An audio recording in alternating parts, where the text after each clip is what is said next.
Hi hello എല്ലാവർക്കും media ഭാരതിന്റെ പുതിയൊരു ചാറ്റ് ഷോയിലേക്ക് സ്വാഗതം. ഞാൻ Atheena. This is our chat show chat with Atheena. ഇന്ന് നമ്മുടെ അതിഥിയായി ഇവിടെ എത്തിയിരിക്കുന്നത് സായി കൃഷ്ണ ചേച്ചിയാണ്. ചേച്ചിയുടെ പുതിയ സിനിമയായ സീ ഓഫ് ലവിന്റെ വിശേഷങ്ങൾ പങ്കുവെക്കാനായി മീഡിയ ഭാരതിലേക്ക് ചേച്ചിയെ സ്വാഗതം ചെയ്യുന്നു. ഒരു ഡബ്ബിംഗ് ആർട്ടിസ്റ്റിൽ നിന്നും ഡയറക്ടറിലേക്ക് അല്ലെ, ഈ ഒരു സംവിധാന രംഗത്തേക്ക് ഇപ്പോ കടന്നു വന്ന ഈ ഒരു നിമിഷം എന്താണ് ചേച്ചിക്ക് തോന്നുന്നത്? എനിക്ക് സിനിമകൾ തന്നെയാണ്. ഞാൻ ഡബ് ചെയ്യുമ്പോൾ ഓരോ സിനിമയും ഡബ് ചെയ്യുമ്പോഴും എനിക്കതൊരു പ്രചോദനമാണ് ഡയറക്ഷനിലേക്ക്. കുട്ടിക്കാലത്ത് മുതൽ അങ്ങനെ ഒരു മോഹമുണ്ടെങ്കിലും സിനിമകൾ തന്നെയാണ് എന്നെ അവിടെ കൊണ്ടെത്തിച്ചത്.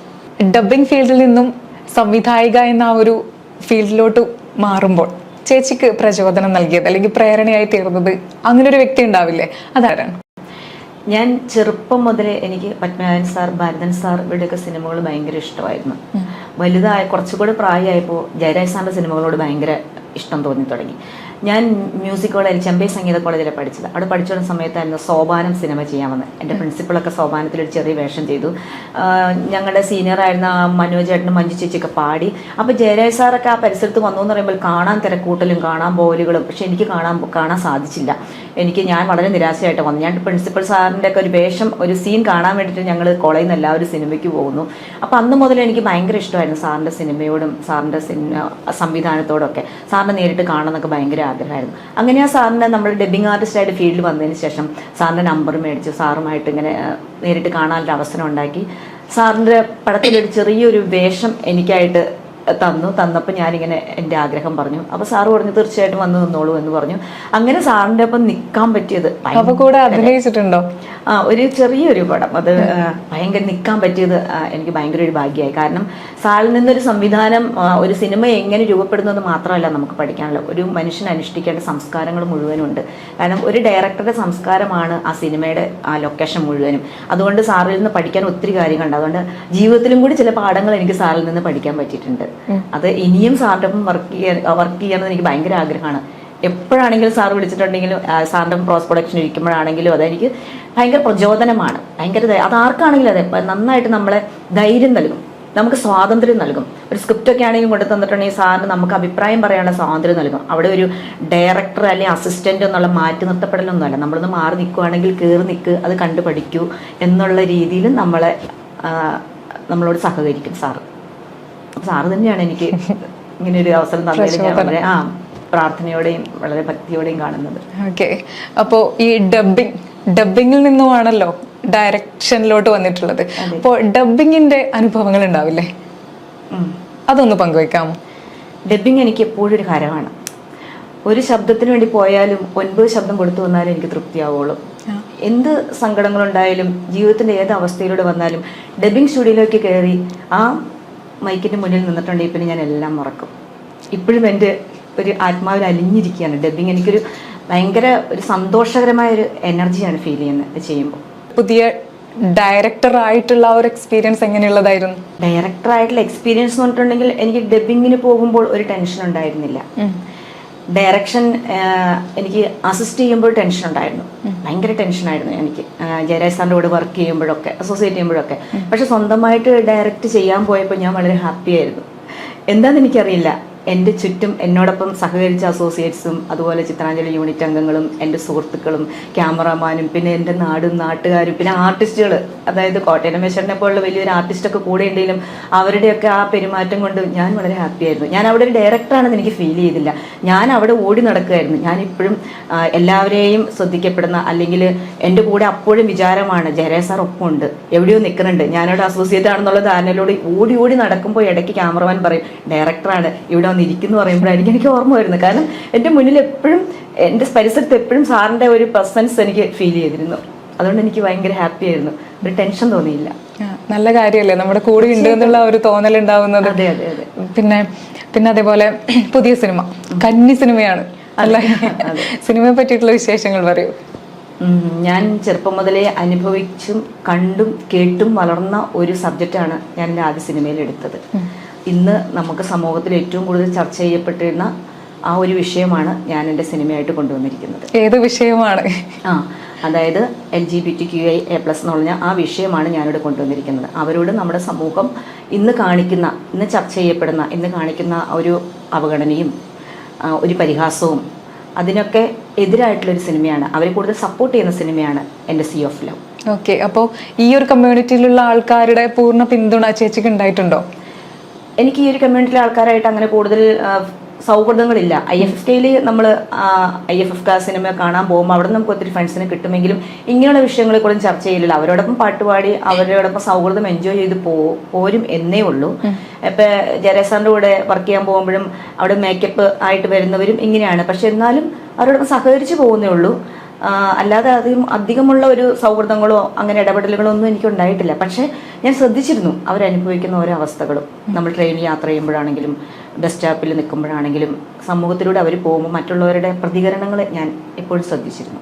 അങ്ങനെ വരുമ്പോൾ ചേച്ചി അനുഭവിച്ച അല്ലെങ്കിൽ ചേച്ചിയുടെ കൂടെ ഉണ്ടായിരുന്ന ചേച്ചിയുടെ ഒപ്പമുണ്ടായ സമൂഹത്തിലെ ആൾക്കാർ അനുഭവിച്ച അത് തന്നെയായിരിക്കില്ലേ പ്രചോദനമായിട്ടുള്ളത്? തീർച്ചയായിട്ടും. കുട്ടിക്കാലത്ത് ഞാൻ കണ്ടു വളർന്ന, അതായത് ഞാനൊക്കെ ഇത് എന്താണെന്ന് തിരിച്ചറിയാൻ വയ്യാത്ത അവസ്ഥയിൽ ചില ഏട്ടന്മാരൊക്കെ ഇങ്ങനെ കുളിച്ച് കയറി വരുമ്പോഴും അവർക്ക് ശാരീരികമായ സ്ത്രീകളുടേതായ ഒരു പ്രകൃതമുണ്ടായി തോർത്തുമുണ്ടൊക്കെ പുതച്ച് വരുമ്പോൾ ചായക്കടയിലൊക്കെ നിൽക്കുമ്പോൾ ചില അപ്പൂപ്പന്മാരൊക്കെ വന്നിട്ട് അവരിങ്ങനെ വെറുതെ ഇങ്ങനെ തട്ടി പരിഹസിച്ച് പോകുമ്പോൾ അവരുടെ മുഖത്തുണ്ടാകുന്ന ആ വിഷമവും വേദനയും ആ ജാള്യതയൊക്കെ ചെറുപ്പത്തിലേ ഞാൻ നോട്ട് ചെയ്തിരുന്നു. പക്ഷെ എന്തിനാണെന്ന് എനിക്കൊന്നും അറിയില്ലായിരുന്നു. ഞാൻ വീട്ടിൽ ചെന്ന് ചോദിച്ചിട്ടുമുണ്ട്, അവരാരാണ്, അവർ പെണ്ണാണോ ആണാണോ എന്നൊക്കെ എനിക്ക് സംശയം ഉണ്ടായിരുന്നു. പക്ഷെ അന്ന് എൻ്റെ മനസ്സിലൊരു നൊമ്പരം ഉണ്ടായിരുന്നു. ഇവരെ എന്തിനാണ് ഇങ്ങനെ ആൾക്കാർ എപ്പോഴും ഇവരെ ഇഷ്ടമല്ലാതെ തട്ടണത്, ഇവരെ എപ്പോഴും നോക്കി പരിഹസിച്ചിട്ട് ചിരിക്കുന്നത് എന്നൊക്കെ അതെന്നെ ചിന്തിപ്പിച്ചിരുന്നു. നമ്മൾ ഈ ഒരു കാര്യത്തെ പറ്റി സംസാരിച്ചു അല്ലേ? പക്ഷെ ഇപ്പോഴും സാധാരണക്കാരായിട്ടുള്ള ഒട്ടനവധി ആൾക്കാർക്ക് ഇതെന്താണെന്ന് ഇപ്പോഴും അറിയില്ല. ഇപ്പോൾ LGBTQIA+ എന്ന് പറയുമ്പോൾ ഇതെന്താണ് സംഭവം? അതെ, അങ്ങനെ സംശയം വരാനുള്ള സാഹചര്യം തീർച്ചയായിട്ടും ഉണ്ട്. അങ്ങനെയുള്ള ആൾക്കാർക്ക് വേണ്ടി അതെന്താണെന്ന് ചേച്ചി ഒന്ന് വ്യക്തമാക്കാമോ? അതായത് നമ്മൾ സെക്സ് എന്ന് പറയുമ്പോൾ നമ്മൾ സാധാരണയായിട്ട് വിചാരിക്കുന്നത് ഒരു ആണും പെണ്ണും തമ്മിലുള്ള ഒരു ലൈംഗിക ബന്ധം എന്നാണ് നമ്മൾ സാധാരണക്കാര് വിചാരിക്കുന്നത്. പക്ഷെ അത് ബയോളജിക്കലായിട്ട് ഒരു ആണിൻ്റെതായ രീതിയിൽ ജീവിക്കേണ്ടായ അവയവങ്ങളുള്ളവരും പെണ്ണിൻ്റെതായി ജീവിക്കുന്ന അവയവങ്ങളുള്ളവരുമാണെന്നാണ് തിട്ടപ്പെടുത്തിയിരിക്കുന്നത്. നമ്മുടെ പരമ്പരാഗതമായി നമ്മൾ വിശ്വസിച്ച് പോരുന്നത്.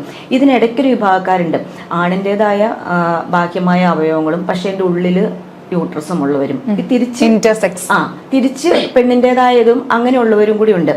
അപ്പൊ ഇതിന്റെ ഇടയിൽ നിൽക്കുന്ന ആൾക്കാരെ ആരും തിരിച്ചറിയുന്നില്ല, അവരുടെ മനോഭാവവും തിരിച്ചറിയുന്നില്ല. അവരെയൊക്കെ ഇതെന്ത് ജന്മം എന്നുള്ള രീതിയിൽ അവർക്ക് പോലും അറിയാത്ത രീതിയിലും അവർ പരിഹസിക്കപ്പെടുന്നത് ഞാൻ കണ്ടിട്ടുണ്ട്. അപ്പോൾ ഇതിങ്ങനെയല്ല വേണ്ടത്. ഇത് ശരിക്കും പറഞ്ഞിട്ടുണ്ടെങ്കിൽ ഭ്രൂണാവസ്ഥയിൽ തന്നെ ബ്രെയിനിലുണ്ടാകുന്ന ഒരു ഹോർമോണിൻ്റെയും ഒരു പ്രഭാവമാണ് ഈ ട്രാൻസ്ജെൻഡർ പോലെ അല്ലെങ്കിൽ ഇതുപോലെ ലെസ്ബിയൻ പോലെയൊക്കെ സംഭവങ്ങൾ വരുന്നത്. ഇതിപ്പോൾ നമ്മളുടെ ഇടയിൽ വരുമ്പോൾ നമുക്ക് നമ്മുടെ ഫാമിലിയിൽ വരാൻ പാടില്ല എന്നില്ല.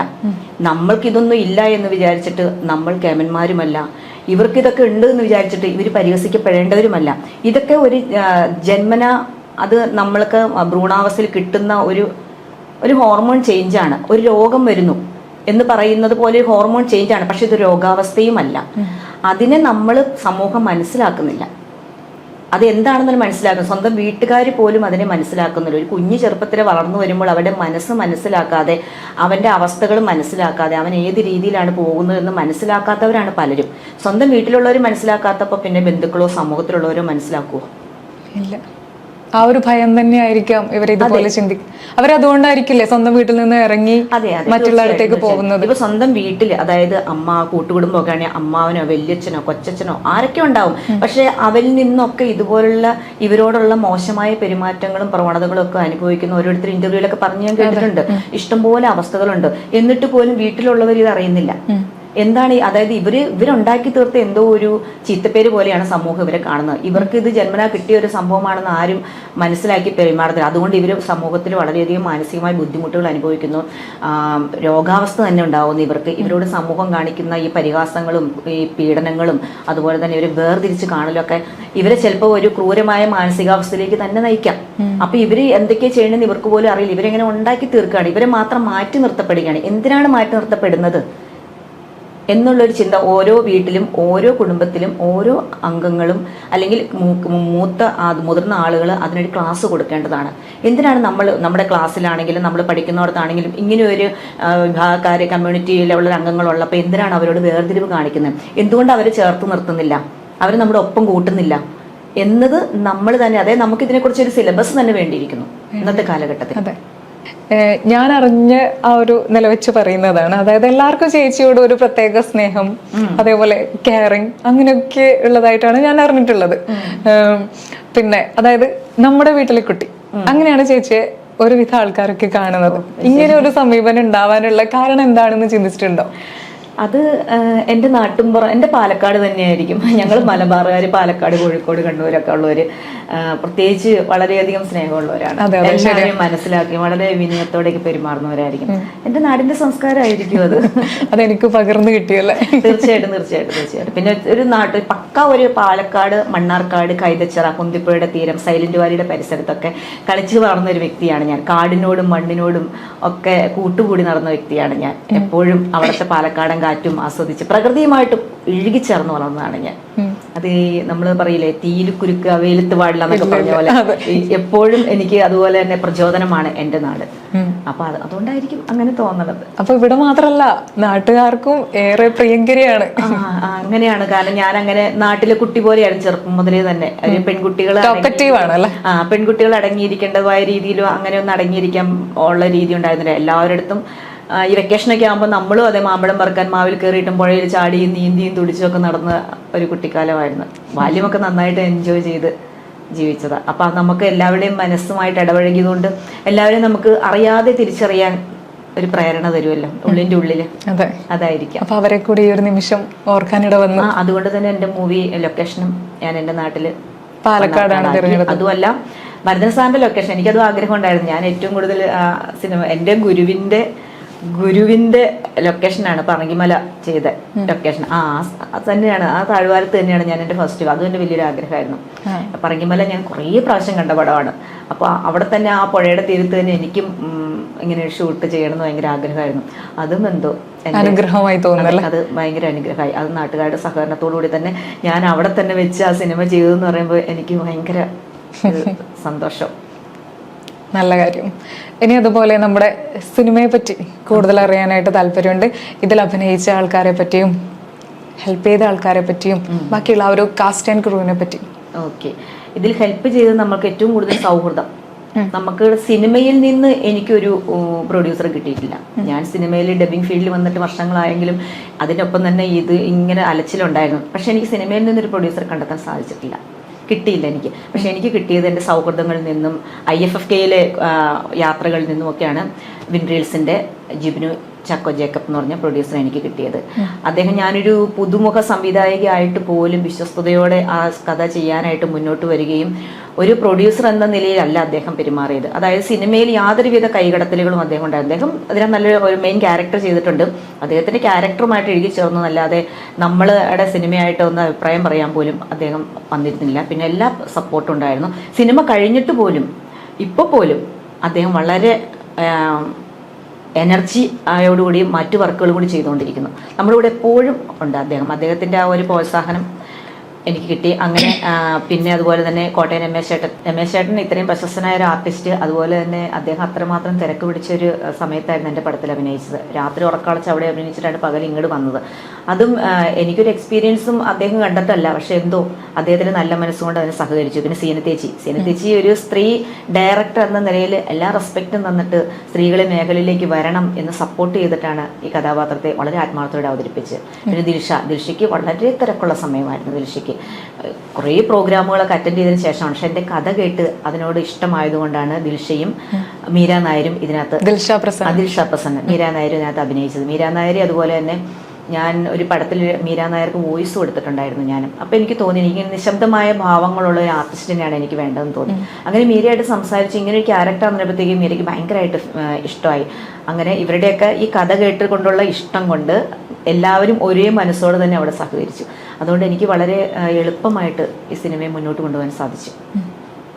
അതായത് ഒറ്റക്കെട്ടായിട്ടുള്ള ഒരു പ്രവർത്തനത്തിന്റെ ഫലമാണ് നമ്മുടെ ഫിലിം. തീർച്ചയായിട്ടും. പിന്നെ സൗഹൃദം എന്ന് പറഞ്ഞല്ലോ, അതായത് സുഹൃത്തുക്കളുടെ ഭയങ്കര സപ്പോർട്ടുണ്ട് എനിക്ക്.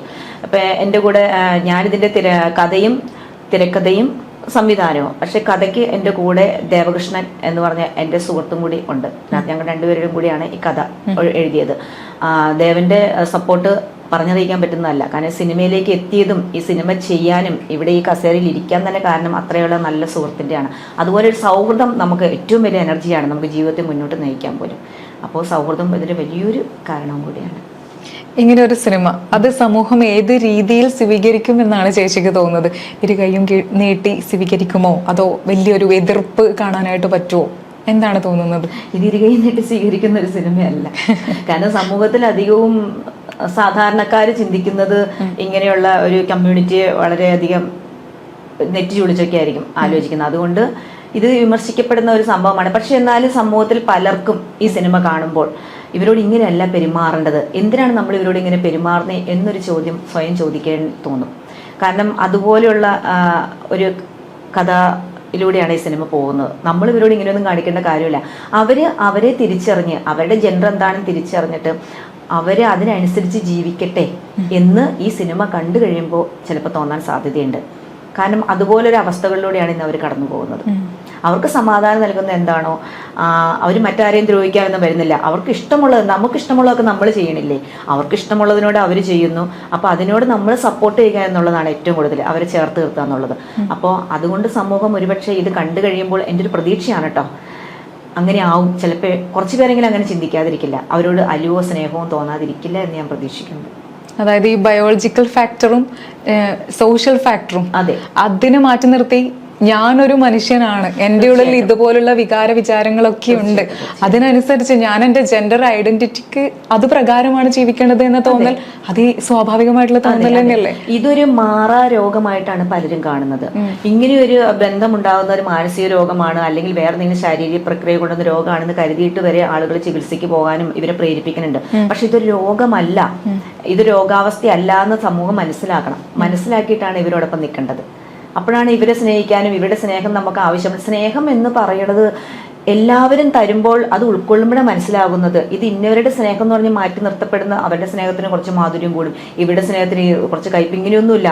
ആ സ്നേഹം ഉൾക്കൊള്ളാനുള്ള ഒരേ തരത്തിൽ മനസ്സിലാക്കി ഉൾക്കൊള്ളാനുള്ള മനസ്സുണ്ടെങ്കിൽ എല്ലാവരുടെയും സ്നേഹം അതിരിക്കുന്നതായിരിക്കും. അപ്പോൾ അതിനെ ഉൾക്കൊള്ളാൻ സമൂഹമാണ് നമുക്ക് വേണ്ടത് എന്നാണ് എൻ്റെ ഒരു പ്രതീക്ഷയും ഇഷ്ടവും മോഹവും ഒക്കെ. അതെ, ഒരു ലെസ്ബിയൻ ഫിലിം അങ്ങനെ പറയുമ്പോൾ തന്നെ സാധാരണക്കാരുടെ ഇടയിലേക്ക് വരുന്ന ഒരു ചോദ്യം ഇതായിരിക്കാം, അതായത് അതിൽ ഭൂരിഭാഗവും സെക്ഷുവൽ സീനായിരിക്കാം ഉണ്ടാവുക എന്ന്. നമ്മുടെ ഫിലിമിൽ അങ്ങനെ ഉണ്ടോ? അത് നിങ്ങൾ കാത്തിരുന്ന് കാണണം, സിനിമ കണ്ടു കഴിയുമ്പോൾ പറയാം അങ്ങനെ ഉണ്ടോ എന്ന്. പിന്നെ പരസ്പരം, അതായത് ആശയവിനിമയം നടത്തുക, പരസ്പരം സ്വപ്നങ്ങൾ പറയുക, സങ്കടങ്ങൾ പറയുക, സന്തോഷം പങ്കുവെക്കുക, ഇതൊക്കെയാണ് ഏറ്റവും പ്രധാനമുള്ള ബന്ധങ്ങളാണ് ഇവരുടേത്. ഇവർ പരസ്പരം സ്നേഹിക്കുമ്പോൾ വളരെ അഗാധമായിട്ട് സ്നേഹിക്കുന്നു. അവർ പരസ്പരം നിഷ്കളങ്കരമായ കുട്ടികളെ പോലെ പരസ്പരം സ്നേഹിക്കുന്നു. ചിലപ്പോൾ അതായത് ചില വിഭാഗക്കാർക്ക് ഇവർ പറയുന്ന പോലത്തുള്ള സെക്സ് മനോഭാവങ്ങളൊന്നും ഉണ്ടാവില്ലായിരിക്കും. അവർ ഏസെക്ഷൽ വിഭാഗത്തിൽ പെടുന്നു എന്നാണ് പറയണത്. അതിനെ അവർ പരസ്പരം പ്രണയിക്കും, എല്ലാം പങ്കുവെക്കും, അതായത് നമ്മുടെ ചിന്തകളും വികാരങ്ങളും വിചാരങ്ങളും. പക്ഷെ അവർക്ക് സെക്ഷൽ ആയിട്ടുള്ള ഒരു സംഭവങ്ങൾ ഉണ്ടാവില്ല. ചിലപ്പോൾ അതിനെ പോലും സമൂഹം തെറ്റിദ്ധരിക്കലുണ്ട്. ഒന്നിച്ചിരുന്ന് അടുത്തിരുന്ന് വർത്തമാനം പറഞ്ഞിട്ടുണ്ടെങ്കിൽ, അവളെ ഒന്ന് കാണാൻ ആഗ്രഹം തോന്നിയിട്ടുണ്ടെങ്കിൽ, അല്ലെങ്കിൽ അവരൊന്ന് കൈകോർത്ത് പിടിച്ച് നടന്നിട്ടുണ്ടെങ്കിലൊക്കെ പരിഹസിക്കപ്പെടുന്നവരെ കണ്ടിട്ടുണ്ട് ഞാൻ. സമൂഹം കുത്തി കുത്തി സംസാരിക്കുന്നതും കണ്ടിട്ടുണ്ട്. ഇതൊക്കെ മറ്റുള്ളവർ എല്ലാവർക്കും ഈ സമൂഹത്തിൽ ജീവിക്കാനും ഇഷ്ടത്തോടെ ജീവിക്കാനുമുള്ള സ്വാതന്ത്ര്യമുണ്ടെന്ന് മനസ്സിലാക്കാത്തതാണ് നമ്മളുടെയൊക്കെ ഒരു ഇടയിലുള്ള ഒരു ഏറ്റവും വലിയ ഫാൾട്ട്. അവരേറ്റവും ഈ ആസെക്ഷൽ വിഭാഗത്തിലുള്ള ആൾക്കാർ ഏറ്റവും കൂടുതൽ ആഗ്രഹിക്കുന്നത് ആ ഒരു ലവ് ആൻഡ് കെയർ ആണ് അല്ലെ. കെയർ ആണ് അവർ ഏറ്റവും കൂടുതൽ ആഗ്രഹിക്കുന്നത്. നിഷേധിക്കുമ്പോൾ അവർ പ്രതികരിക്കുന്നു. അതെ, ചിലപ്പോൾ പ്രതികരിക്കാൻ പോലും ആവാതെ ആത്മഹത്യ ചെയ്യുന്നവരുണ്ട്. എന്ത് ചെയ്യണം എന്നറിയാം, അവരെ തമ്മിൽ അകറ്റ എന്ന് പറഞ്ഞിട്ടുണ്ടെങ്കിൽ ഇപ്പൊ എല്ലാവരും അങ്ങനെയാണ് നോക്കുന്നത്. ഇങ്ങനെ ഒരു ബന്ധമുണ്ട് എങ്കിൽ, അല്ലെങ്കിൽ ഒരു പെണ്ണിനോടൊരു സ്നേഹം തോന്നിക്കഴിഞ്ഞിട്ടുണ്ടെങ്കിൽ എല്ലാവരും അത് വലിയൊരു ഇഷ്യൂ ആയിട്ട് എടുത്തിട്ട് അവരെ തമ്മിൽ വേർതിരിപ്പിക്കുക എന്നുള്ളത് ഭയങ്കര ഒരു ആഘോഷമായിട്ട് ഇങ്ങനെ ഘോഷിക്കുകയാണ് അവര്. മാധ്യമങ്ങളും ഘോഷിക്കുന്നു, അത് സമൂഹം മൊത്തം, അതായത് അവരെ തന്നെ അവർ തെറി വിളിക്കുന്നു, ചീത്ത വിളിക്കുന്നു, അങ്ങനെ കൊണ്ട് ആഘോഷിക്കുകയാണ്. ഈ ആഘോഷങ്ങളുടെ ഇടയിൽ അവരെന്തുമാത്രം മാനസിക സംഘർഷങ്ങൾ അനുഭവിക്കപ്പെടുന്നുണ്ടെന്ന് അറിയാമോ? കാരണം ഞാൻ പറഞ്ഞില്ലേ, ഭ്രൂണമായിട്ടിരിക്കുന്ന അവസ്ഥയിൽ തന്നെ ഇവർക്ക് ഇങ്ങനെ ഒരു പരിവർത്തനം ഉണ്ടാകുമ്പോൾ, ഒരു പെണ്ണായിട്ട് ജനിച്ചിട്ട് പെൺ ശരീരത്തിൽ ആൺമനസ്സും ആൺ ശരീരത്തിൽ പെൺമനസ്സും കൊണ്ട് നടക്കുന്ന ഒരവസ്ഥ അത് നമ്മളൊന്ന് സങ്കല്പിച്ച് നോക്കണം. എന്നിട്ട് നമ്മുടെ രക്ഷിതാക്കൾക്ക് അത് അറിയാതെ തന്നെ പെൺകുട്ടിയെ വലുതാകുമ്പോൾ മറ്റൊരാൾക്ക് കല്യാണം കഴിച്ചു കൊടുക്കുന്നു. അപ്പോൾ ഈ കുട്ടിയുടെ മനസ്സിൽ ഇവർ ജെൻഡർ തിരിച്ചറിഞ്ഞ മനസ്സിലുള്ള വിമ്മിഷ്ടം പറയാൻ പറ്റുന്നില്ല. ഒരുപക്ഷെ ആ കല്യാണം കഴിച്ച് അവിടെ ചെല്ലുമ്പോഴായിരിക്കും അറിയണത്. അപ്പോൾ അവരെ സമീപിക്കുന്ന മറ്റൊരാണ് അപ്പൊ ആ അവസ്ഥ ഒന്ന് ആലോചിച്ച് നോക്കൂ. അങ്ങനെ ഒരു ആലോചന നമ്മുടെ സമൂഹം, അതാ പറയുന്നത്, നമ്മുടെ സമൂഹത്തിന് ഇതൊരു സിലബസ് പോലെ, ഒരു ക്ലാസ് പോലെ തന്നെ വേണം. എന്നാലാണ് മറ്റുള്ളവരെ വേദനിപ്പിക്കാതിരിക്കുള്ളൂ. ഇനിയുള്ള തലമുറയെങ്കിലും ഇതൊക്കെ പഠിച്ച് വളരട്ടെ. അതെ, ഇനിയുള്ള തലമുറ ഇത് പഠിച്ച് വളരുക, മനസ്സിലാക്കി വളരുക, അവരെ ചേർത്ത് നിർത്തുക, സന്തോഷത്തോടെ ആരോഗ്യകരമായ ഒരു സമൂഹം കെട്ടിപ്പടുക്കുക, അവർക്ക് ആഗ്രഹിച്ച ജോലികൾ കൊടുക്കുക, അവരെ നമ്മളിൽ ഒരാളായിട്ട് കാണുക. അങ്ങനെയൊക്കെ ഉണ്ടാവണം എന്നാണ് എൻ്റെ ആഗ്രഹം. എൻ്റെ സിനിമയും അത് പ്രതീക്ഷിച്ചിട്ടാണ് ഞാൻ. അപ്പോൾ ചേച്ചി സമൂഹത്തിന് കൊടുക്കാൻ ആഗ്രഹിക്കുന്ന ഒരു മെസ്സേജ് ഇത് തന്നെയാണ്. എല്ലാവരും അംഗീകരിക്കുക. ഓഫ് ലവ്, കടലോളം സ്നേഹം. ഇത് കടലോളം സ്നേഹമായിട്ട് എല്ലാവരിലൂടെയും പടരട്ടെ. കാരണം പരസ്പരം അതുപോലെ തന്നെ സ്നേഹിക്കാൻ സാധിക്കട്ടെ, എല്ലാവർക്കും കഴിയട്ടെ അല്ലേ. അപ്പൊ പറഞ്ഞു പാലക്കാടാണ് സിനിമ ചിത്രീകരിച്ചതെന്ന്. ചിത്രീകരണ സമയത്ത് ഏതെങ്കിലും വെല്ലുവിളി നേരിടേണ്ടതായിട്ട് വന്നിട്ടുണ്ടോ? ഒന്നാമത് ഈ ഒരു സബ്ജക്ട് വൈസ് നോക്കുകയാണെങ്കിൽ ഇങ്ങനെ ഒരു സബ്ജക്റ്റ് ആണ് എടുക്കുന്നത്. അങ്ങനെ വരുമ്പോൾ ഒന്നാമത് പറഞ്ഞു കഴിഞ്ഞു നാട്ടിൻപുറമാണ്. അപ്പോ അവർക്കിത് അംഗീകരിക്കാനായിട്ട് സാധിച്ചിട്ടുണ്ടോ? അതൊക്കെ സിനിമ റിലീസ് ചെയ്തിട്ട് പറയാം. ചില കാര്യങ്ങളുണ്ടല്ലോ, അത് ആ സമയത്തേ പറയാൻ പറ്റുള്ളൂ. അങ്ങനെ പറഞ്ഞു പോയാൽ നമ്മൾ അതിന്റെ മെയിൻ ആയിട്ടുള്ള കാര്യം കൂടി എല്ലാവരും പറഞ്ഞു സപ്പോർട്ടാണ് ഈ ഒരു കാര്യം. നമ്മളൊരു സിനിമ ഷൂട്ട് ചെയ്യുന്നതിന് അവിടെ എല്ലാവരും ഭയങ്കര സപ്പോർട്ടായിരുന്നു. ഒരു സിനിമയല്ലേ, അത് ആ ഗ്രാമപ്രദേശത്തിലേക്ക്, പ്രത്യേകിച്ച് അവിടെ ജനിച്ചു വളർന്ന ഒരു വ്യക്തി കൊണ്ടുവരുന്ന സിനിമയായതുകൊണ്ട് അവരെല്ലാത്തിനും നമുക്ക് സപ്പോർട്ട് ചെയ്യുന്നു. എല്ലാ വിഭാഗക്കാരുടെയും പൂർണ്ണ പിന്തുണ ലഭിച്ചിട്ടുണ്ട്. അതെ, വിഷുവും ഒക്കെ ഞങ്ങൾ അവിടെയായിരുന്നു ആഘോഷിച്ചത്. അപ്പോ നമ്മളുടെ അതുപോലെ തന്നെ കൂടെ ഉണ്ടായിരുന്ന ചിത്രാഞ്ജലി യൂണിറ്റുകാരൊക്കെ അവിടെ ഒരു ഫാമിലിയിലെ അംഗം പോലെ വന്ന് നമുക്ക് കിട്ടിയ ഏറ്റവും വലിയ കൂട്ടായ്മ അതാണ് കേട്ടോ. എൻ്റെ ഈ സീ ഓഫ് ലവ് സിനിമയിൽ കിട്ടിയ സൗഹൃദം എന്ന് വെച്ചിട്ടുണ്ടെങ്കിൽ ക്യാമറയാണെങ്കിലും യൂണിറ്റ് ആണെങ്കിലും ക്രൗഡാണെങ്കിലും ജനങ്ങളാണെങ്കിലും അസോസിയേറ്റ്സ് ആണെങ്കിലും എല്ലാവരും അസിസ്റ്റന്റുമാരാണെങ്കിലും എല്ലാവരും ഭയങ്കര കമ്പനി ആയിരുന്നുള്ളതാണ്. ഒരേ മനസ്സായിരുന്നു അവിടെ വന്നപ്പോൾ. ഒരുപക്ഷെ എൻ്റെ നാടിൻ്റെ പ്രത്യേകതയായിരിക്കാം, എൻ്റെ നാടിൻ്റെ നിഷ്കളങ്കത കൊണ്ടായിരിക്കാം അവരങ്ങനെ കൂട്ടായ്മയോടുകൂടി പെരുമാറിയെന്ന് തോന്നുന്നു. പിന്നെ അതൊരു പ്രത്യേക ഞാൻ എന്ന വ്യക്തി ആയതുകൊണ്ട്, പിന്നെ നമ്മൾ നിഷ്കളങ്ക ആയതുകൊണ്ടാണല്ലോ ഒരുപക്ഷെ. പിന്നെ അതേപോലെ ചേച്ചി പറഞ്ഞിട്ടുണ്ട് ഹേമ കമ്മിറ്റി റിപ്പോർട്ട്, അതിങ്ങനെ വിവാദമായിട്ട് നിലകൊള്ളുന്ന ആ ഒരു സമയത്താണ് ചേച്ചി ഒരു സംവിധാന രംഗത്തോട്ട് ഇറങ്ങിയത്. ആ ഒരു സമയത്ത് ഏതൊക്കെ വെല്ലുവിളികളെ ചേച്ചിക്ക് നേരിടേണ്ടി വന്നിട്ടുണ്ട്? ഭയം ഉണ്ടായിരുന്നു? അപ്പൊ ഒട്ടും ഭയം ഉണ്ടായിരുന്നില്ല. കാരണം ഈ സിനിമയിൽ ഞാനൊന്നും ഒറ്റയ്ക്കായിരുന്നു, സിനിമയ്ക്കുള്ളില്. കാരണം ഒറ്റയ്ക്ക് എന്ന് പറഞ്ഞിട്ടുണ്ടെങ്കിൽ നമ്മൾ ഒറ്റയ്ക്കായിട്ട് നമ്മുടെ മോഹവും പ്രതീക്ഷയും കൊണ്ട് ഒറ്റയ്ക്ക് യാത്ര ചെയ്യണം, ഒറ്റയ്ക്ക് ഓരോരുത്തർ പോയി കാണുകയാണ്, ഒറ്റയ്ക്കും സ്വപ്നങ്ങളെ ഉള്ളിലിട്ടുകൊണ്ട് താലോലിക്കാൻ. കുട്ടിക്കാലം മുതൽ ഞാൻ ഒറ്റപ്പെട്ട് വളർന്നൊരു വ്യക്തിയും കൂടിയാണ്. അതുകൊണ്ട് ഈ ഹേമ കമ്മീഷൻ്റെ കൊടുമ്പിരി കൊണ്ടിരിക്കുന്ന സമയത്ത് ഞാൻ ഈ സിനിമ ചെയ്യുമ്പോൾ പലരും എന്നോട് വിളിച്ചു ചോദിച്ചു, എന്ത് ധൈര്യത്തിലാണ് നിങ്ങളെപ്പോലുള്ള പെൺകുട്ടികളൊക്കെ സിനിമാ ലോകത്തേക്ക് എത്തപ്പെട്ടത്? നിങ്ങൾ എന്നിട്ടൊരു സിനിമ ചെയ്യണം, സിനിമയിൽ നിന്ന് പെണ്ണുങ്ങളൊക്കെ ഇറങ്ങിപ്പോരാൻ തുടങ്ങുക, അന്നേരം നിങ്ങൾ സിനിമ ചെയ്യുകയാണോ ചെയ്യേണ്ടത്? നിങ്ങളെപ്പോലുള്ളവരൊക്കെയാണ് ഇങ്ങനെ സിനിമയെ മോശമാക്കുന്നത്, നിങ്ങളൊക്കെ സിനിമ വിട്ടുപോരണം, സിനിമ ബഹിഷ്കരിക്കണം എന്ന് പറഞ്ഞു. എൻ്റെ ഫ്രണ്ട്സ്, ഫാമിലിയിലുള്ളവർ, സിനിമയ്ക്കുള്ളിൽ സുഹൃത്തുക്കൾ ചിലർ പോലും വിളിച്ചു പറഞ്ഞിട്ടുണ്ട്. പക്ഷേ എനിക്ക് സിനിമ ഹരമാണ്. എനിക്ക് സിനിമയിൽ നിന്ന് അങ്ങനെയൊരു സംഭവങ്ങളോ ഒന്നും അനുഭവപ്പെടേണ്ടി വന്നിട്ടില്ല. പക്ഷേ അതിൽ നമുക്ക് പുറത്തുള്ള സംഭവങ്ങളിൽ നമുക്ക് തന്നെ പ്രതികരിക്കേണ്ടി വന്നിട്ടുണ്ട്. അപ്പോൾ ഈ ഒരു കാര്യത്തിന് സിനിമ പുറമേ അങ്ങനെയൊന്നുമില്ല. നമ്മളെവിടെയാണോ നമ്മൾ പ്രതികരിക്കേണ്ട സ്ഥാനത്ത് പ്രതികരിക്കുക, നമ്മുടെ ലക്ഷ്യത്തിലേക്ക് നമ്മൾ പോവുക, അവിടെ ആര് തടസ്സം നിൽക്കുന്നോ അതിനെ മാറ്റി നിർത്തുക, അങ്ങനെ മുന്നോട്ട് പോകാൻ. അല്ലാണ്ട് വേറെ ബുദ്ധിമുട്ടുകളൊന്നും ഉണ്ടായിട്ടില്ല. നാട്ടുകാരും സുഹൃത്തുക്കളും സിനിമയെ മോശമായിട്ട് പറഞ്ഞപ്പോൾ എനിക്ക് സങ്കടം തോന്നി. കാരണം സിനിമ എന്ന് പറഞ്ഞിട്ടുണ്ടെങ്കിൽ എനിക്ക്, അതായത് അവിടെ വേർതിരിവുകൾ, എനിക്ക് അതായത് വേറെ വേർതിരിവുകളല്ല, നമ്മളെ ലൊക്കേഷനിൽ ചെന്നിട്ടാണെങ്കിലും നമ്മുടെ പെരുമാറ്റം, നമ്മുടെ സ്വഭാവം കൊണ്ടാണ് അവർ നമ്മളെ വിലയിരുത്തുന്നതാണ് എനിക്ക് മനസ്സിലായത്. നമ്മൾ എങ്ങനെ പെരുമാറുന്നു അതിനനുസരിച്ച് എവിടെ ചെന്നാലും അങ്ങനെ തന്നെയാണ്. അപ്പൊ സിനിമയിലും എനിക്ക് അങ്ങനെയാണ് അനുഭവപ്പെട്ടത്. പക്ഷെ നമ്മൾ ഒരു സിനിമയിൽ ഒരു കഥാപാത്രത്തിലൊക്കെ ചോദിച്ച് നമ്മൾ പോകുമ്പോൾ ചിലപ്പോൾ മാറ്റി നിർത്തപ്പെട്ടേണ്ടി വരികയായിരിക്കും. അത് സിനിമയിലുള്ള ഒരു, അതായത് കഥാപാത്രം ചേർന്നില്ല, അങ്ങനെയാണ് ഇങ്ങനെയാണെന്നൊക്കെ പറഞ്ഞു. പക്ഷെ എന്നാലും മറ്റുള്ളവരുടെ പെരുമാറ്റത്തിൽ നമ്മളിപ്പോൾ അവരോട് മാന്യമായ രീതിയിൽ പെരുമാറുന്നെങ്കിലും അങ്ങനെ ഒരു പ്രതികരണമാണ് എനിക്ക് കിട്ടിയത്. പിന്നെ എനിക്ക് ഇതിൻ്റെ ഈ വർക്കിൻ്റെ ഇടയിൽ അങ്ങനെയുള്ള സംഭവങ്ങളിലൊന്നും എനിക്ക് യാതൊരുവിധ ബുദ്ധിമുട്ടുകളും ഉണ്ടായിട്ടില്ല കേട്ടോ. കാരണം ഞാൻ നാട്ടുകാരുടെ ഇടയിലേക്ക് സിനിമയിൽ നിന്നൊക്കെ വിട്ടു തന്നിട്ട് ഒരു സൃഷ്ടി ഉണ്ടാക്കിയെടുക്കുമായിരുന്നു. അപ്പോൾ എൻ്റെ മനസ്സിൽ എന്ന് പറഞ്ഞിട്ടുണ്ടെങ്കിൽ ഈ സിനിമാക്കാരോ അല്ലെങ്കിൽ സിനിമയിലെ പ്രശ്നങ്ങളോ ഒന്നുമില്ല. എൻ്റെ മനസ്സിൽ എൻ്റെ സീ ഓഫ് ലവും എൻ്റെ നാടും നാട്ടുംപുറവും എൻ്റെ കൂടെ നിൽക്കുന്നവർ മാത്രമേ ഉണ്ടായിരുന്നിട്ടുള്ളൂ. പിന്നല്ല, എൻ്റെ സൃഷ്ടിയാണ് എൻ്റെ മുന്നിൽ. ഇന്നും അതെ, ഇന്ന് സിനിമയെ എല്ലാവരും കൊഞ്ഞനം കുത്തുമ്പോഴും ഞാൻ പോകുന്നത് എൻ്റെ കാഴ്ചപ്പാടിലൂടെ എൻ്റെ സൃഷ്ടിയിലേക്ക് പോയിക്കൊണ്ടിരിക്കുന്നത്. അവിടെ ഞാൻ വേറൊരു സൃഷ്ടി ഇങ്ങനെ കാണുകയാണ്. അതാണ് എൻ്റെ സിനിമ. നമുക്കൊരു ലക്ഷ്യമുണ്ടല്ലോ. അതാണ്. അതിനകത്തേക്ക് സ്ത്രീകൾ വരണം, സ്ത്രീകൾക്ക് പ്രാധാന്യമുള്ള സിനിമകൾ ഉണ്ടാവണം, കഥാപാത്രങ്ങൾ ഉണ്ടാവണം. സ്ത്രീകൾ ഒരിക്കലും മാറ്റി നിൽക്കേണ്ടവും മറഞ്ഞു നിൽക്കേണ്ടവരല്ല. പ്രത്യേകിച്ച് ഒരു കല്യാണം കഴിഞ്ഞ് ഒരു കുട്ടിയുടെ അമ്മയായി കഴിഞ്ഞിട്ടുണ്ടെങ്കിൽ ഒരു നായികയായിട്ട് വരുമ്പോഴത്തേക്കും പൊതുവേ കമന്റ് അമ്മായി വന്നു, ആന്റി വന്നു, ഇവൾക്ക് വേറെ പണിയില്ലെന്നൊക്കെ ആയിരിക്കും. പക്ഷെ അങ്ങനെയല്ല. അന്ന് പുരുഷന്മാരെ ആരും പറയണില്ല. സ്ത്രീകൾക്ക് പ്രാധാന്യമുള്ള സിനിമകൾ ഇന്നുമില്ല.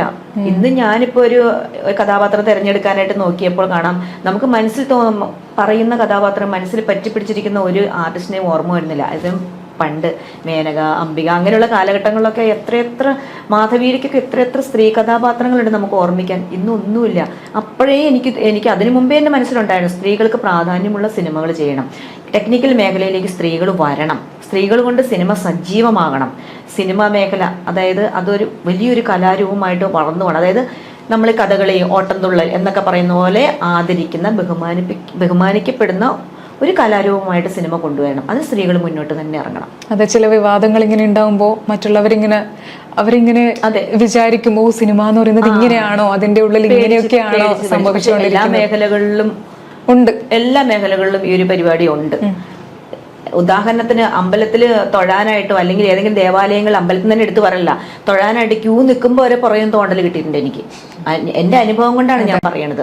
പക്ഷെ എന്നാൽ ഞാനിവിടെ മെയ് ദിനത്തിനൊക്കെ നമ്മളുടെ FFKയിലുള്ളവരും നമ്മുടെ സിനിമാക്കാരും എല്ലാവരുമായിട്ടുള്ള കൂട്ടായ്മയിലൊക്കെ പോയിട്ട് അവിടെ എല്ലാവരും ഓടി നടന്നിട്ട് കുട്ടികളെ പോലെ നമ്മൾ പരസ്പരം സൗഹൃദങ്ങൾ കൈമാറി ഭക്ഷണം കഴിച്ച് പരസ്പരം ഹായ് പറഞ്ഞു പോവുകയാണ് ചെയ്യുന്നത്. അവിടെ നമുക്ക് ഇതിന് സ്വാതന്ത്ര്യത്തോടെ നടക്കാം. അതെൻ്റെ ഒരു വ്യക്തമായൊരു അനുഭവമാണ് എനിക്ക്. അതുകൊണ്ട് സിനിമയിലേക്ക് സ്ത്രീകൾ വരണമെന്ന് തന്നെയാണ് ഞാൻ പറയുന്നത്. ധൈര്യപൂർവ്വം കടന്നു വരാം, ധൈര്യപൂർവ്വം നമുക്ക് സൃഷ്ടികൾ ചെയ്യപ്പെടാം, നമ്മൾ മുന്നോട്ട് നിൽക്കണം, നമ്മളെ അറിയപ്പെടണം. അതല്ല, ഇപ്പൊ നമ്മൾ ആർട്ടിസ്റ്റായിട്ട് നിലനിൽക്കുന്നവരെ മാത്രമല്ല ഞാൻ പറയുന്നത്, പുറമെ എത്രയോ കുട്ടികളുണ്ടെന്നറിയാമോ, അഭിനയത്തിനോട് ആഗ്രഹമുള്ളവരും അഭിനയിക്കാൻ കഴിവുള്ള എത്ര കലാകാരികളുണ്ടെന്നറിയാമോ. എനിക്ക് അവരെ കൊണ്ടുവരുന്നതാണ് കൂടുതൽ ആഗ്രഹം. പുതിയ പുതിയ കുട്ടികളെ ഈ ഫീൽഡിലേക്ക് കൊണ്ടുവരിക, ജനങ്ങളിലേക്ക് അങ്ങനെയുള്ള കഥാപാത്രങ്ങളായിട്ട് ആ കുട്ടികളൊന്ന് മാറുക, അവരുടെ കഴിവുകൾ അറിയാം. അപ്പൊ പുതിയ സിനിമ രൂപം കൊള്ളുക, പുതിയ കഥാപാത്രങ്ങൾ രൂപം കൊള്ളുക. നമ്മൾ ഇന്നുവരെ കാണാത്ത എത്ര കഴിവുകൾ ഉണ്ടായിരിക്കുന്ന കുട്ടികൾക്കെന്നറിയാം. അപ്പൊ അവരെയൊക്കെ കൊണ്ടുവരിക എന്നുള്ളത് എനിക്ക് ഭയങ്കര ഒരു സ്വപ്നമാണ് എൻ്റെ. എല്ലാ സ്വപ്നവും യാഥാർത്ഥ്യമാവട്ടെ. യാഥാർത്ഥ്യമാവട്ടെ. ഇതേപോലെ നമ്മളിപ്പോ ജെൻഡറിനെ പറ്റി പറഞ്ഞു. ഇപ്പോ നമ്മുടെ അമേരിക്കൻ പ്രസിഡന്റ് ട്രംപ് വരെ ഇപ്പൊ പുതിയൊരു പ്രസ്താവന ഇറക്കിയിട്ടുണ്ടായി, സ്ത്രീ പുരുഷൻ ഈ രണ്ട് ജെൻഡറും മതി, ബാക്കിയുള്ളവരൊന്നും ഈ സമൂഹത്തിലെ വേണ്ട. ഈ ഒരു സമീപനത്തോട് ചേച്ചി ഏത് രീതിയിലായിരിക്കും പ്രതികരിക്കുക? എനിക്കിത് കേട്ടിട്ട് തന്നെ പ്രതികരിക്കുകയല്ല വേണ്ടത്. എനിക്ക് വല്ലാത്തൊരു ഇറിറ്റേഷൻ തോന്നുന്നു അങ്ങനെയൊക്കെ പറയാന്ന് വെച്ചിട്ടുണ്ടെങ്കിൽ. കാരണം അതിൻ്റെ തന്നെയാണ് മുൻപേ ഞാൻ പറഞ്ഞ ഉത്തരങ്ങൾ. ഇതൊക്കെ ആരും നിശ്ചയിക്കപ്പെടുന്നതല്ല, ഇതൊക്കെ സൃഷ്ടിയാണ്. സൃഷ്ടിയെ തടയാനായിട്ട് ആർക്കും സാധിക്കില്ല. അത് ഏത് രൂപത്തിൽ വേണമെങ്കിലും വരാം. ഇപ്പോൾ നമ്മൾക്ക് അവയവങ്ങളൊക്കെ ഇല്ലാത്തവരൊക്കെ ജനിക്കപ്പെടുന്നു. ഇനി മുതൽ ഇങ്ങനെയുള്ള സമൂഹത്തിൽ ഇങ്ങനെയുള്ള ആളും ജനിക്കപ്പെടണ്ടെന്ന് നമുക്ക് പറയാൻ പറ്റുമോ? അതുപോലെ തന്നെയാണ് ഈ ഒരു ഹോർമോൺ ചേഞ്ചും ഉള്ളത്. അതിനെ പറയാൻ ആർക്കും അവകാശമില്ല. അതൊക്കെ വെറും വിഡിതാണെന്ന് മാത്രമേ ഞാൻ പറയണുള്ളൂ. എല്ലാവരെയും സ്വീകരിക്കാൻ ഈ ലോകം സന്നദ്ധമാണ്. എല്ലാവരെയും അതാത് പരിഗണന കൊടുക്കുകയും വേണം. പരിഗണന കൊടുത്ത് നമ്മൾ മുന്നോട്ട് കൊണ്ടുവരണം. അത്രേ എനിക്ക് പറയാനുള്ളൂ. എല്ലാവരും പരിഗണിക്കപ്പെടട്ടെ. അതെ, തീർച്ചയായിട്ടും. ചേച്ചി ഇപ്പം ഈ ഒരു മൂവിയിലേക്ക് വേണ്ടി ഓരോരോ ആൾക്കാരെ കാസ്റ്റ് ചെയ്തപ്പോ അവരനുഭവിച്ച് ഈ ഒരു ക്യാരക്ടറിലോട്ട് മാറിയപ്പോ അത് ഒരു കംപ്ലീറ്റ് സാറ്റിസ്ഫാക്ഷൻ ചേച്ചിക്ക് തന്നിട്ടുണ്ടോ? ഞാൻ കണ്ടതിൽ അപ്പുറം ചെയ്തു രണ്ടുപേരും. ദിൽഷയാണെങ്കിലും അതെ. ദിൽഷ പ്രത്യേകിച്ച് വളരെ മോഡേൺ ആയിട്ട് നടക്കുന്ന കുട്ടി. ഇങ്ങനെയുള്ള അതായത് ജീവിതാനുഭവങ്ങൾ, ഇങ്ങനെയുള്ള അനുഭവങ്ങളോ അങ്ങനെയൊന്നും ഇല്ലാത്ത കുട്ടിയാണ്. പക്ഷെ എൻ്റെ കഥ വായിച്ചിഷ്ടപ്പെട്ട് ആ കഥയിലേക്ക് അങ്ങ് ആഴ്ന്നിറങ്ങുമായിരുന്നു ദിൽഷ. അതുപോലെ തന്നെ മീര നായരും അതെ. അതായത് സംഭാഷണങ്ങൾ പോലും ഇല്ലാതെ വളരെ മൗനമായിട്ട് മനോഹരമായിട്ട് ആ വികാരങ്ങൾ പ്രേക്ഷകരിലേക്ക് എത്തിക്കുകയാണ്. അതായത് മീരയുടെ ഒരു കവിളിൻ്റെ ചലനത്തിൽ പോലും അവരുടെ ആ സംഘർഷങ്ങളുണ്ടായിരുന്നു. അതുപോലെ ദിൽഷയുടെ കണ്ണിലും സാധാരണ എല്ലാം നമ്മുടെ വികാരങ്ങൾ ഉൾക്കൊള്ളുന്ന ഒരു അവയവം കണ്ണാണല്ലോ. ആ കണ്ണിൻ്റെ പീലിയുടെ തുമ്പിൽ വരെ ആ വിങ്ങലും വിമ്മിഷ്ടവും ഉണ്ടായിരുന്നു. ഞാൻ രണ്ടുപേരിലും ഭയങ്കര സംതൃപ്തി, ഭയങ്കര സന്തോഷമാണ്. പ്രത്യേകിച്ച് ഡബ്ബിങ്. ദിൽഷ ഞാൻ പറഞ്ഞതുപോലെ അതായത് ഏത് രീതിയിലും നമ്മുടെ സിനിമയിൽ അങ്ങനെ വോയിസിന് അങ്ങനെ മാധുര്യം ഒന്നുമില്ല. എനിക്കിപ്പോഴും പറയാനുള്ളത് അങ്ങനെയാണ്. ഡബ്ബിംഗ് എന്നുള്ള ഫീൽഡിൽ വന്നുകൊണ്ട് ശബ്ദ മാധുര്യം കൊണ്ടല്ല ഒരാൾ ഡബ്ബ് ചെയ്യുന്നത്. കഥാപാത്രത്തിൻ്റെ ശബ്ദം അതുപോലെ ആവണമെന്നുള്ള, അതിനകത്ത് ക്രാച്ച് വീഴാം, അതുപോലെ തന്നെ നമുക്ക് പല പല വെള്ളി വീഴം ഒക്കെ ചെയ്യാം. പക്ഷെ ദിൽഷയോട് അതുപോലെ ഞാൻ പറഞ്ഞപ്പോൾ ദിൽഷ അതുപോലെ അത് ചെയ്തു. കരച്ചിലും എല്ലാം തന്നെ ആ വിമ്മിഷ്ടപ്പെട്ടുള്ള കരച്ചിൽ. അതുപോലെ മീരയുടെ എനിക്ക് രണ്ടുപേരെയും എത്ര കണ്ടാലും മതിയാവില്ല. എൻ്റെ CF 2 കഥാപാത്രങ്ങൾ ഞാൻ പ്രതീക്ഷയ്ക്ക് അപ്പുറം ചെയ്തു അവർ. അപ്പോൾ ചേച്ചി കടലോളം സാറ്റിസ്ഫൈഡ് ആണ്. അതെ, തീർച്ചയായിട്ടും രണ്ടുപേരും നല്ല. രമേശ് ചേട്ടനാണെങ്കിലും അതെ, സീന ചേച്ചിയാണെങ്കിലും അത് തകർത്ത അഭിനയിച്ചു. പിന്നെ അതുമല്ല, അതിലൊരു ക്യാരക്ടർ ചെയ്തത് എൻ്റെ ഒപ്പം കഥ എഴുതിയ ദേവകൃഷ്ണനാണ്. അദ്ദേഹവും കുഞ്ഞേമു എന്ന് പറഞ്ഞ ആ കഥാപാത്രം വളരെ മനോഹരമായി ചെയ്തു. അത് പ്രൊഡ്യൂസർ ആണെങ്കിലും ഒരു പ്രൊഡ്യൂസറുടെ മേഖലയിൽ നിന്നും ആ ടെൻഷനൊക്കെ ഉള്ളിൽ ഒതുക്കിക്കൊണ്ടാണ് ഈ സിനിമ ചെയ്തത്. എന്നിട്ടും അയാളുടേതായ രീതിയിലും ആ കഥാപാത്രം വളരെയധികം നന്നാക്കിയെന്നാണ്. എനിക്ക് ആ കാര്യത്തിൽ എല്ലാവരിലും ഭയങ്കര സംതൃപ്തിയുണ്ട്, നന്ദിയുണ്ട് അവരോട്. ഈ ഒരു ഫിലിം എന്ന് പറയുന്നത് കൂടുതൽ ഈ ഒരു സബ്ജക്റ്റ് ആയതുകൊണ്ട് തന്നെ പാട്ടുകൾക്ക് പ്രാധാന്യമുള്ള സിനിമയാണോ? അതെ, പാട്ടുകൾക്കല്ല, എനിക്ക് എപ്പോഴും ഈ ബാക്ക്ഗ്രൗണ്ട് മ്യൂസിക്കിനോട് ഭയങ്കര ആവേശമായിരുന്നു.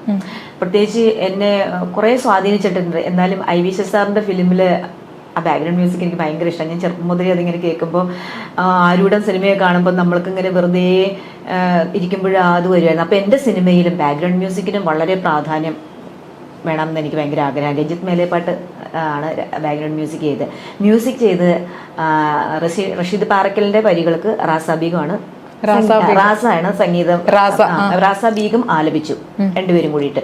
മനോഹരമായ പാട്ട്, അതായത് ഭയങ്കര ഇഷ്ടമുള്ളൊരു പാട്ടാണ്. ഗസൽ ടച്ചാണ് അവന്. അത് എനിക്ക് ഭയങ്കര ഇഷ്ടമായി. അത് ഭയങ്കര ഇഷ്ടമൊന്നുമല്ല, കേൾക്കുന്നവർക്ക് എല്ലാവർക്കും ഭയങ്കര ഇഷ്ടമായി ആ പാട്ട്. ഞങ്ങളവിടെ ലൊക്കേഷനിൽ ആ പാട്ട് വെച്ചിട്ട് പാട്ട് എടുത്തപ്പോൾ കാണാൻ അവർ പലരും ചോദിച്ചത് ഞങ്ങൾക്കൊന്ന് തരാവോ, ഞങ്ങൾക്ക് കേൾക്കാനായിട്ടെന്ന്. നാട്ടുകാര് ആർക്കും ആസ്വദിക്കാൻ പറ്റുന്ന പാട്ടായിരുന്നു. സീ ഓഫ് ലവ് വളരെ മനോഹരമായി ചിത്രീകരിച്ചു കഴിഞ്ഞു അല്ലേ? അതെ. അപ്പോൾ ഇനി അടുത്ത പ്ലാൻ എന്തൊക്കെയാണെന്ന് പറയാമോ? അടുത്ത സിനിമ ഇതേപോലെ തന്നെ ഇതിലും വലിയൊരു സിനിമ ഉണ്ടാക്കണം എന്നാണ് എൻ്റെ ആഗ്രഹം. അതിനുവേണ്ടിയുള്ള സ്ക്രിപ്റ്റ് എല്ലാം ശരിയായി പ്രിന്റ് ഔട്ട് എടുത്തു, ആർട്ടിസ്റ്റുകളുടെ അടുത്ത് വായിക്കാൻ കൊടുത്തിരിക്കുന്നു. അവരുടെ മനോഭാവം അറിയാനായിട്ട് ഞാനിങ്ങനെ വെയിറ്റ് ചെയ്യാണ്. അത് 1987 കാലഘട്ടങ്ങളിലെ ഒരു സിനിമയാണത്. അതായത് ഇന്ന് നമുക്ക് സിനിമ എന്ന് പറയുമ്പോൾ രക്തച്ചൊരിച്ചിലുകളും അങ്ങനെയൊന്നും ഇല്ലാത്ത, എല്ലാവരും കലുഷിതമായിട്ടുള്ള ഒരു അന്തരീക്ഷം സൃഷ്ടിക്കും. അന്തരീക്ഷത്തിൽ നിന്നൊക്കെ വ്യത്യസ്തമായിട്ട് നല്ല ലൊക്കേഷനുകളും നല്ല കുടുംബ അന്തരീക്ഷങ്ങളും നല്ല ഒരു ഇടക്കാല സിനിമകളൊക്കെ, പഴയ സിനിമകളൊക്കെ നല്ല ഒരു അറ്റ്മോസ്ഫിയറിലേക്ക് നമ്മളെ കൂട്ടിക്കൊണ്ടു പോകില്ലേ, അങ്ങനെയൊക്കെ ജനങ്ങൾക്ക് ആസ്വദിക്കാൻ തക്കവിധത്തിന്, ഫാമിലി ആയിട്ട് എല്ലാവരും കാണാൻ തക്കവിധത്തിന്, സമാധാനപൂർവ്വമായിട്ടൊരു സൃഷ്ടി കണ്ട സംതൃപ്തിയിലും പോകാൻ വേണ്ടിയിട്ട് അതുപോലെയൊരു സംഭവമാണ് ഞാൻ എഴുതിയിരിക്കുന്നത് എന്ന് ഞാനും അവകാശപ്പെടുന്നു. വായിച്ചവരും അത് പറയുന്നുണ്ട്. എനിക്കും അങ്ങനെ ഒരു സിനിമ ജനങ്ങൾക്ക് കൊടുക്കണം എന്നാണ് ആഗ്രഹം. നല്ല പാട്ടുകളുള്ള സിനിമ, കണ്ടിരിക്കാനും നമുക്ക് ആനന്ദിക്കാനും ഒക്കെ ഉള്ളൊരു സിനിമ, നല്ല കഥയുള്ള സിനിമ, എല്ലാ കഥാപാത്രങ്ങളും വേണം. ഇപ്പോഴത്തെ സിനിമകളിൽ ശരിക്കും പറഞ്ഞിട്ടുണ്ടെങ്കിൽ 2 വ്യക്തികൾ ചിലപ്പോൾ മാത്രം ഉണ്ടാവുള്ളൂ, അല്ലെങ്കിൽ പരിസരത്തുള്ള കുറച്ച് ആൾക്കാരും. പക്ഷേ പണ്ടത്തെ സിനിമകളിൽ അമ്മ, അച്ഛൻ, മുത്തശ്ശൻ, മുത്തശ്ശി, അമ്മൂമ്മ, അയൽവക്കത്തുള്ള ചേച്ചി എല്ലാവരും ഇൻക്ലൂഡഡ് ആണ്. അപ്പൊ അങ്ങനെയുള്ള സിനിമ തിരിച്ചു കൊണ്ടുവരണം എന്ന് എനിക്ക് ഭയങ്കര ആഗ്രഹമാണ്. എൻ്റെ അടുത്ത സിനിമ അതുപോലെ പഴമയിലേക്ക് ഒരു തിരിച്ചുപോക്ക്. തീർച്ചയായിട്ടും അതും എല്ലാവരും അംഗീകരിക്കട്ടെ, അതിനും നല്ല ഉയർച്ചകൾ ഉണ്ടാവട്ടെ. Thank you. ചിത്രീകരണ സമയത്തുണ്ടായ മുന്നൊരുക്കങ്ങൾ, അതിന് പുറകിലുള്ള അധ്വാനം, അതിനെ പറ്റി ഒന്ന് പറയുമോ? അത് ഭയങ്കര, അതായത് നമുക്ക് രാത്രിയൊക്കെ, പ്രത്യേകിച്ച് ഗ്രാമപ്രദേശം മലയടിവാരത്തിലൊക്കെ അല്ലേ, നമുക്ക് 3 കിലോമീറ്റർ അപ്പുറമാണ് ടൗൺ ഉള്ളത്. അപ്പോൾ ടൗണിലേക്ക് പോകാനും ഞങ്ങൾ വർക്കൊക്കെ കഴിഞ്ഞ് സാധനങ്ങളൊക്കെ പെറുക്കി വെക്കാനും, അതായത് ദേവകൃഷ്ണൻ, അതായത് നമ്മുടെ കഥയുടെ ആളും, പിന്നെ അദ്ദേഹം ഒരു പ്രൊഡക്ഷൻ കൺട്രോൾ ആയിട്ടും കൂടിയാണ് ഇതിനകത്ത് വർക്ക് ചെയ്തത്. ഞാനും പിന്നെ നമ്മുടെ ആർട്ട് ഡയറക്ടർ സുരേഷ് എന്ന് പറഞ്ഞാൽ, സുരേഷ് ഏട്ടനൊക്കെ ആർട്ട് ചെയ്ത് മാത്രമല്ല, അദ്ദേഹം ഒരു ക്യാരക്ടർ ചെയ്തു. പിന്നെ അതുമല്ല എല്ലാ പണികളും ചെയ്തു. അവിടെയുള്ളവരെല്ലാവരും ചെയ്തത്. ദേവകൃഷ്ണനും ഞാനും കൂടിയായിരുന്നു. പാതിരാത്രി ആകുമ്പോൾ തന്നെ ഇവരൊക്കെ കഴിച്ച പാത്രങ്ങൾ വരെ ഞങ്ങൾക്കത് ഏൽപ്പിച്ചിട്ട് വേണം പോകാനായിട്ട്. പിന്നെ അന്നുള്ള ആളുകൾക്കുള്ള ഫുഡ്, അവരുടെ വൈകുന്നേരത്തുള്ള ഫുഡും ദേവന്റെ കയ്യിലാണ്.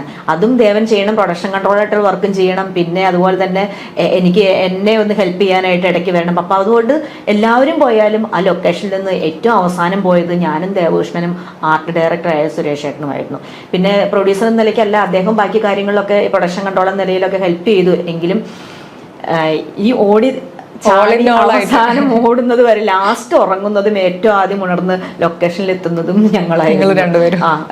എനിക്ക് 5 മണിക്ക് ലൊക്കേഷൻ എത്തുന്ന നിർബന്ധമായിരുന്നു. അത് ഞാൻ എൻ്റെ ഗുരുവിൽ നിന്ന് പഠിച്ചതാണ്. ജയരാജ് സാറായിരിക്കും ഏറ്റവും ആദ്യം ലൊക്കേഷനിൽ എത്തുന്നത്. അപ്പോൾ അതെനിക്ക് ഭയങ്കര പ്രചോദനമാണ്. അതുകൊണ്ട് ഏറ്റവും ആദ്യം വെളുപ്പിനൊക്കെ ആന ഇറങ്ങുന്ന ഏരിയയാണ്.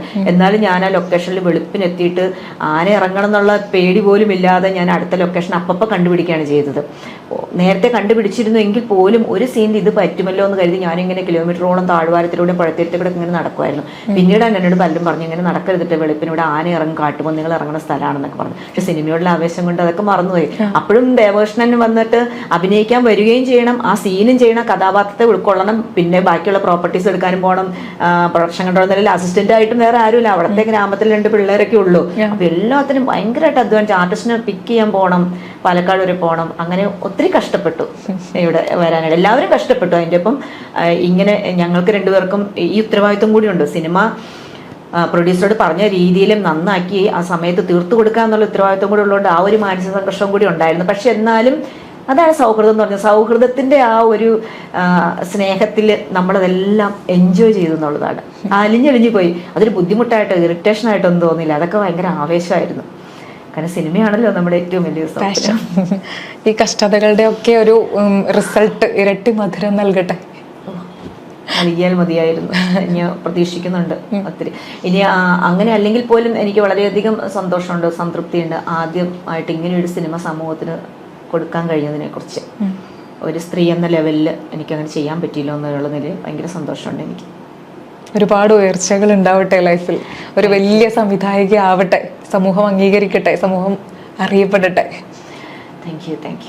എല്ലാ ഉയർച്ചകളും ഉണ്ടാവട്ടെ എന്ന് മാത്രം പ്രാർത്ഥിക്കുന്നു. താങ്ക് യു ചേച്ചി, thank you very much. Okay thank you.